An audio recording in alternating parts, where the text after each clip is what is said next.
I do feel like when I was in the store, none of them are really on the more yellow side. They were all kind of quite pinky. Because my fake tan's obviously more on the yellow side, I don't know how it's going to go.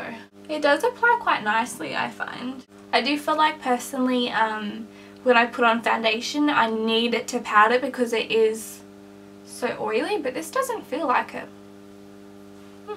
It feels quite matte already, which is really impressive because that's ideally what I go for in a foundation. So now I'm going to apply that to the other side of my face using a, what am I going to use? Round top kabuki brush.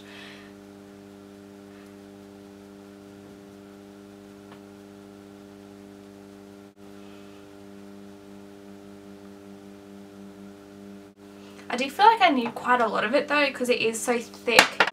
It has really impressive coverage. I do find it's probably more on the full coverage side. I can still see my freckles peeping through, but honestly that does not bother me at all because freckles are not an imperfection. Wow, that sets really nicely. So I just changed my lighting. I don't know if that gives you a better indication of the shade. Yeah.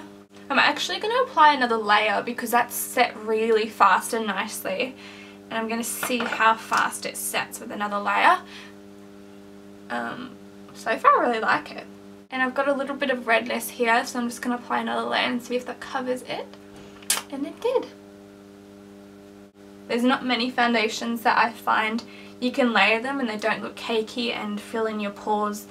But this looks really good. I would say for the first time in my life I actually prefer the side that's been applied with the brush, which is rare because usually, I am beauty blender obsessed. I really like it. So I'm just going to apply some Maybelline Instant Age Rewind Concealer underneath my eyes, and this is in the shade Light.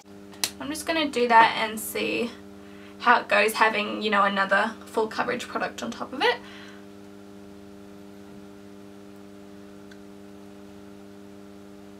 I think I will apply a powder just because you can see a bit of that shine, and that will make it just sound a little bit better during the day. I'm going to apply the Maybelline Matte Maker Powder just because it is Maybelline, and you know, I'm guessing they make their products to match each other. I don't know. But I'm just going to apply that with a kabuki brush, and this is a yellow based powder, so I'm hoping it'll, you know, tone it down a bit.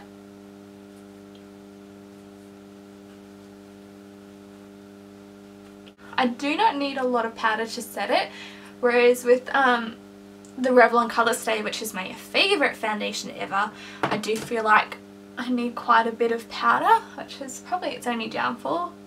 So that is how it looks with powder on the top. So I guess it's kind of a first impression of the powder as well because I haven't used it before. That is the two new Maybelline products, the Better Than Skin Foundation and the Matte Maker Powder. So it'll be good to see how they go together because they are both Maybelline, so I'm guessing they should work well together.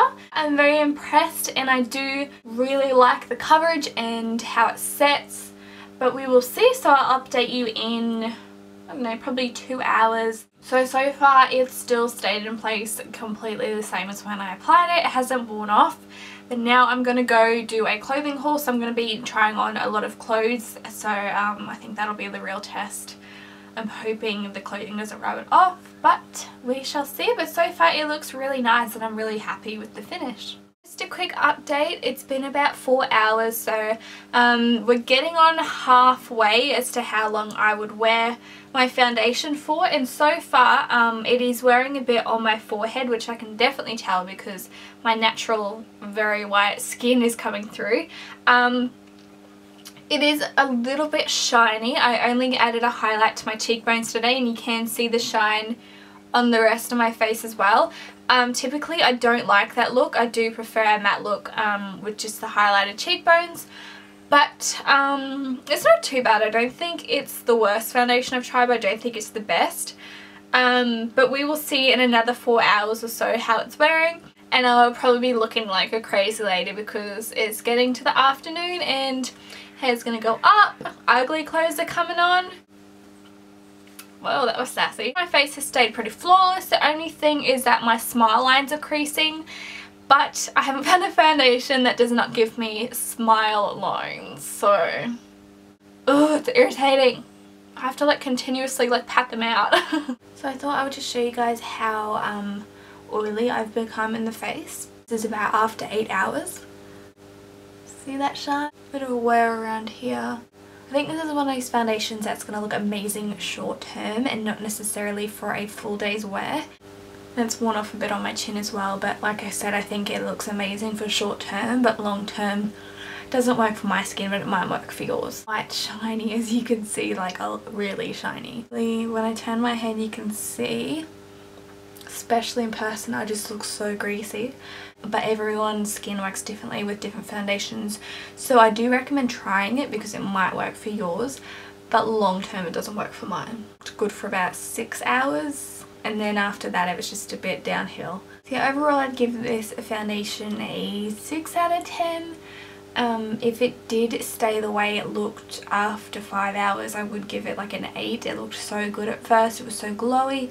Now it's a bit too glowy. And I have noticed absolutely no difference between the different applications and the different primers. I don't think it really matters. I do feel like it just applied a little bit better using a synthetic brush. If you did enjoy, then please give it a thumbs up and subscribe if you're not already, because it means a lot to me. And also leave me a comment telling me about your experiences if you have tried this foundation. Could just be my skin, you never know. And I'll see you guys next time. Bye!